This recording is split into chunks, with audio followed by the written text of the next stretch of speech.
इसमें हम अर्थ के आधार पर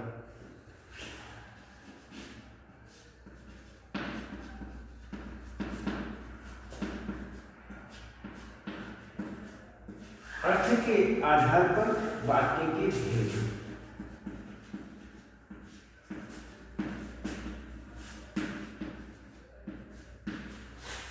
अर्थ के आधार पर वाक्य के भेद हम आपको बता रहे थे कि इसमें हमने आपके सामने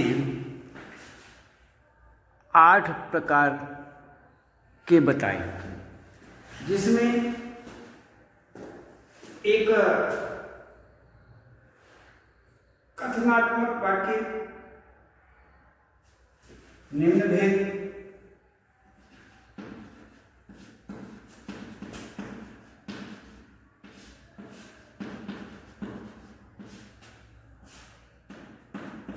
कथनात्मक वाक्य, निषेधार्थक वाक्य,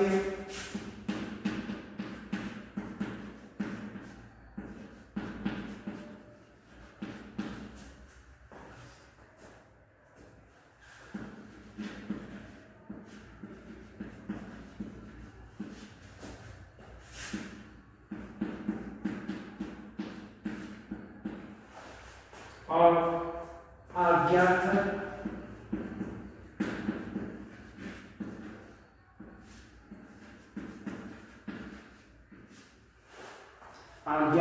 वाक्य,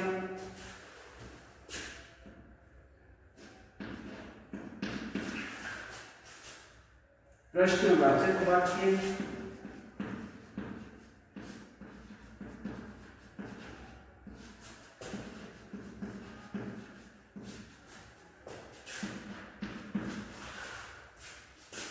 प्रश्नवाचक के बाद यहाँ पर इच्छार्थक,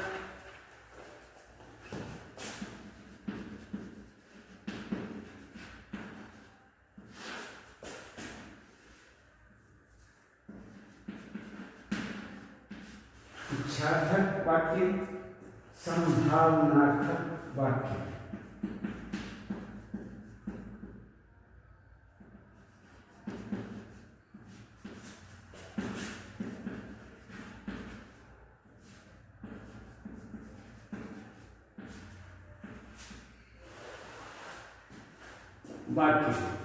संभावनार्थक वाक्य।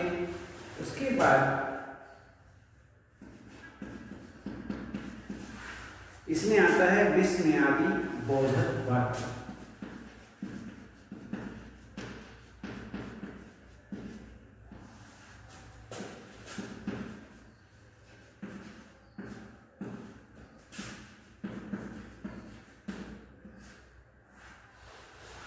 अब संकेतार्थक वाक्य।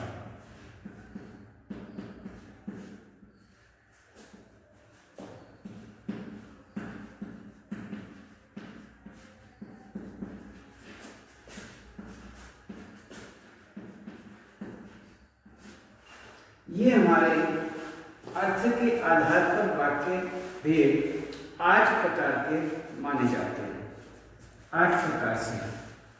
तो इसमें कथनात्मक वाक्य, निषेधार्थक वाक्य, आज्ञार्थक वाक्य, प्रश्नवाचक वाक्य, इच्छार्थक वाक्य, संभावनार्थक वाक्य, विस्मयादि बोधक वाक्य, संकेतार्थक वाक्य, ये हम आपको बता रहे थे।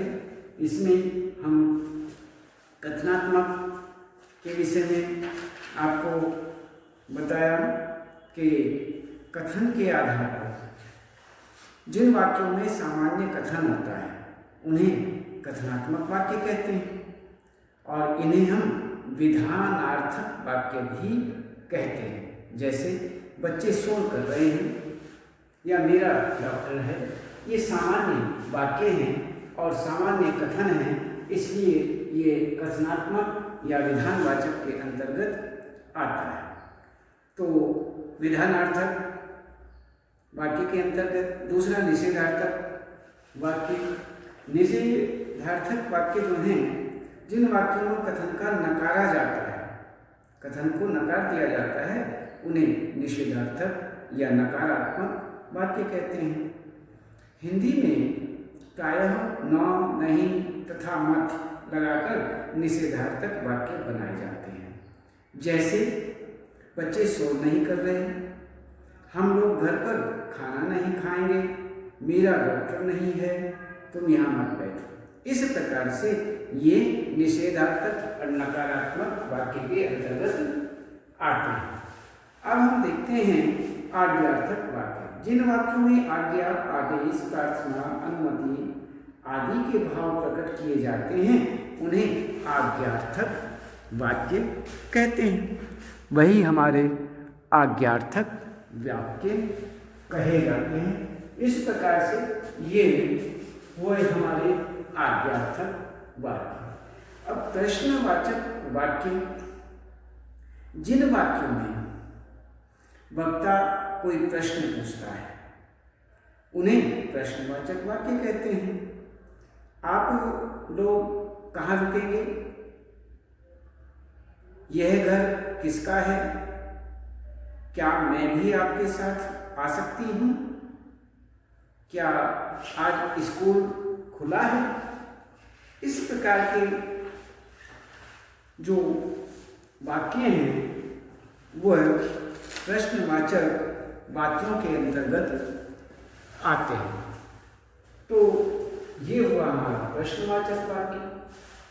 अब इच्छार्थक वाक्य के विषय में देखते हैं कि जिन वाक्यों में वक्ता जो है, बोलने वाला है, अपने लिए या किसी दूसरे के लिए इच्छा व्यक्त करता है, इच्छार्थक वाक्य के अंतर्गत इन वाक्यों में, जिन वाक्यों में जो वक्ता है अर्थात बोलने वाला है, कहने वाला, अपने लिए या दूसरे के लिए इच्छा व्यक्त करता है, उन्हें इच्छार्थक वाक्य कहते हैं। जैसे ईश्वर तुम्हें सफलता दे, चलो अब चलते हैं, काश मैं पास हो जाता, शादी की ढेर सारी शुभकामनाएं। तो इस प्रकार से ये हमारा इच्छार्थक के अंतर्गत आता है। अब हम देखते हैं संभावना के तौर पर संभावनार्थक वाक्य जो हैं, इनके विषय में देखते हैं। जिन वाक्यों में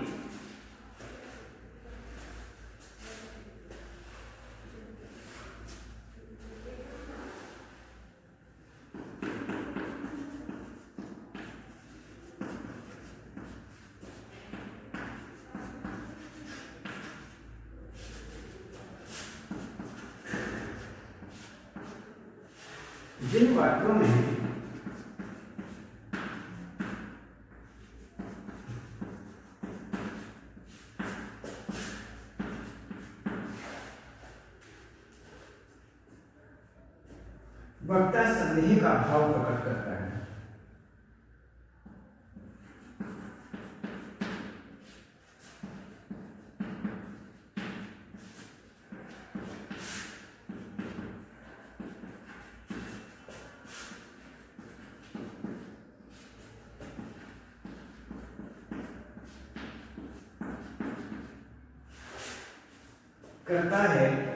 उन्हें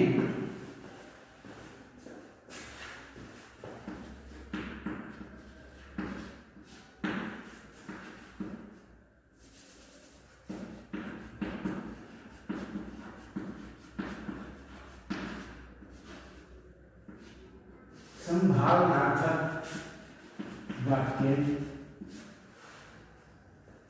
कहते हैं।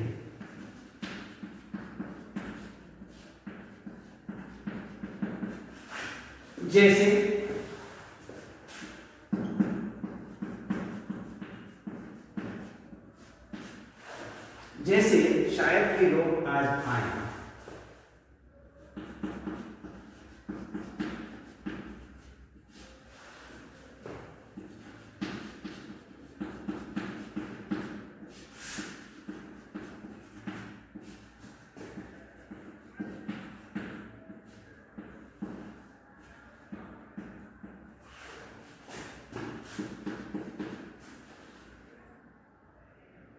संभवतः आज पिताजी आए।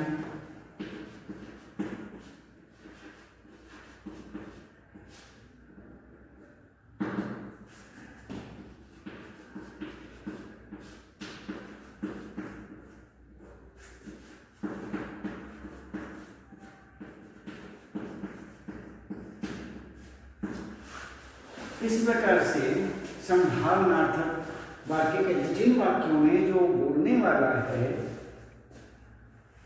वक्ता संदेह का भाव व्यक्त करता है उन्हें संभावनार्थक वाक्य कहते हैं। जैसे शायद वे लोग आज आए, संभवतः आज पिताजी आए। तो ये हमारा हुआ यहाँ पर संभावनार्थक वाक्य की अंतर्गत। ये संभावनार्थक वाक्य के अंतर्गत होता है। अब हम इसके बाद देखते हैं विस्मयादि।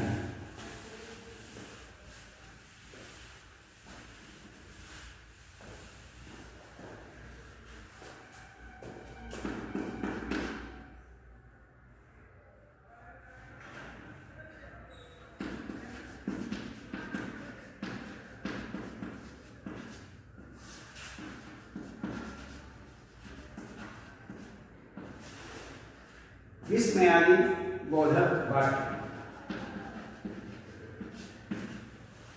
कहते हैं कि जिन वाक्यों में विस्मय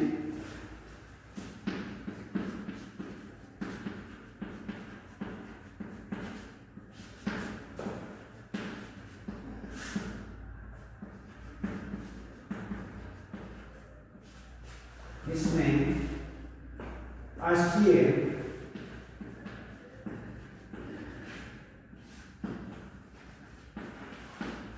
घृणा, प्रेम,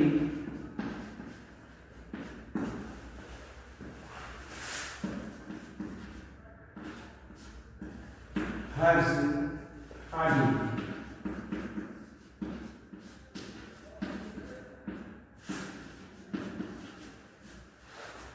भाव व्यक्त किए जाते हैं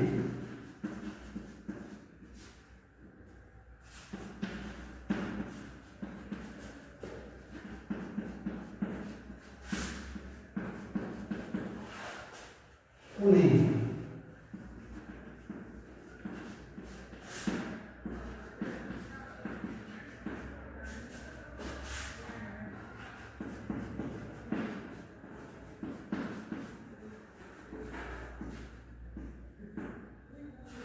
बोधक वाक्य कहते हैं।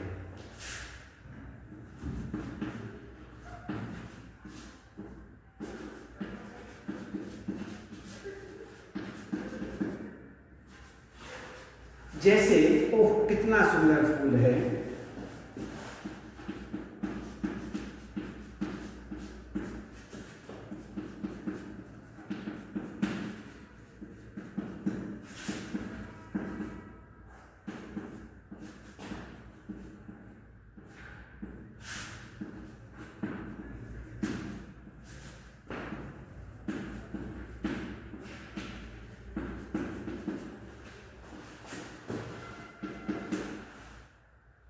हाय मैं क्या करूं,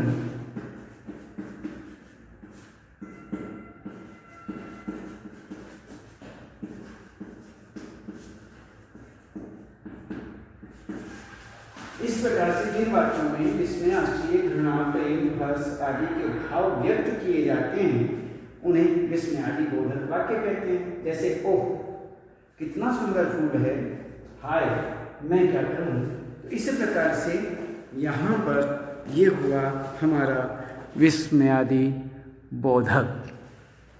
तो इसमें अब हम देखते हैं यहाँ पर संकेतार्थक।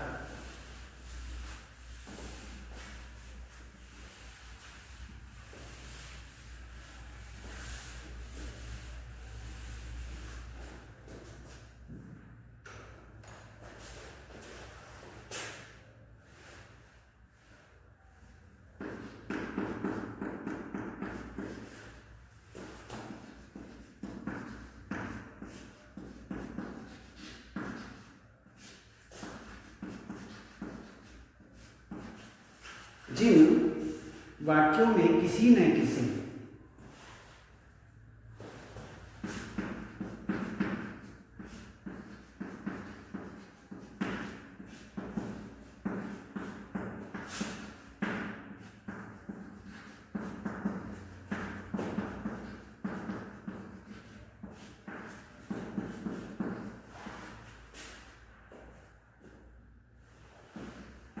शर्त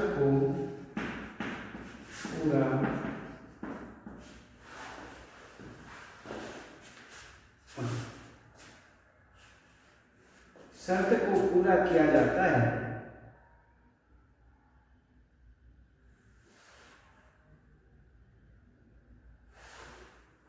उन्हें संकेतार्थ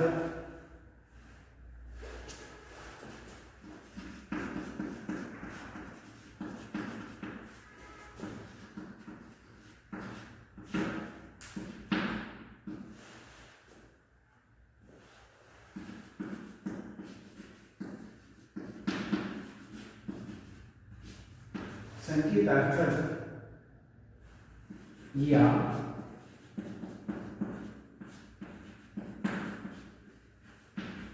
शर्तबोधक वाक्य कहते हैं।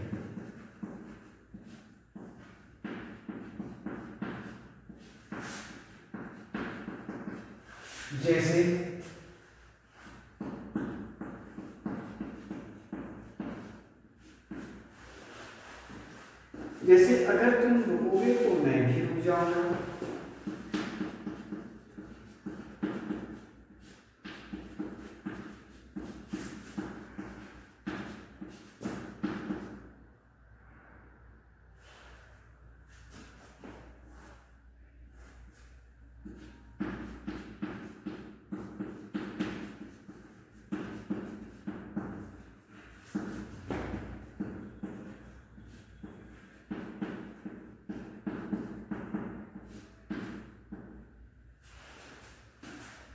यदि ये नहीं आए तो मुझे जाना होगा।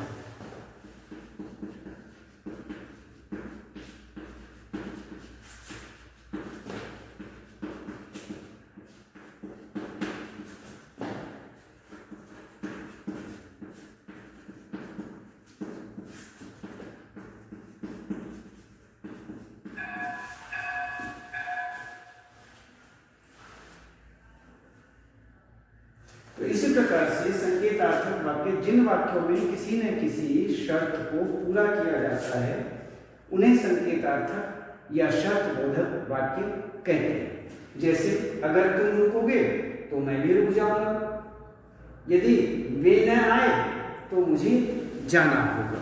तो इस प्रकार से यहाँ पर ये वाक्य इस प्रकार हुआ। तो हम आज केवल इतना ही और आगे कल